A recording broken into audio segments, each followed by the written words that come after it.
శ్రేష్టమైన వాటిని తీసుకొచ్చాడు. ఒక ఆయనేమో తాను కష్టపడిన దానిలోంచి ఏదో కొంచెం దేవుడికి ఇద్దాంలే అని తీసుకొచ్చాడు. ఇద్దరు తీసుకొచ్చి బలిపెట్టి మీద అర్పణ పెట్టారు. ఇప్పుడు నేను అంటాను, ఈ బలిపెట్టి మీద కానుకుంది, కానీ దేవుని మనసు మాత్రం కానుక మీద లేదు, ఇచ్చిన వాని హృదయం మీద ఉంది. ఇద్దరు అలాగే కూర్చున్నారు మందిరంలో, ఇటు పక్క ఒకరు అటు పక్క ఒకరు. నేను నీకు తెచ్చాను చూడు అన్నట్లుగా కయ్యూను చెప్తున్నాడు, నాకున్నదే నాదంతా నీకు ఇస్తున్నాను చూడు అన్నట్లుగా హేబేలు చెప్తున్నాడు. ప్రభు కన్నులు హేబేలు అర్పణ మీద కనబడ్డాయి.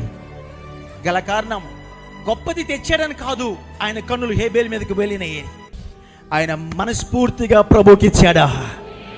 ఆయన ఇచ్చేటప్పుడు సంతోషంగా ఇచ్చాడండి. ఆమె చెప్పండి ఒకసారి హల్లెలూయా. ఆయన అర్పించిన అర్పణలో ఏమన్నారు చెప్పండి, సాష్టాంగపడిన అనుభవం కనపడతా ఉంది. ఆయన ఇచ్చే అర్పణలో సమర్పణ కనపడతా ఉంది. ఈ సమర్పణతో కూడిన అర్పణను, కృతజ్ఞతను దేవుడు మెచ్చాడు.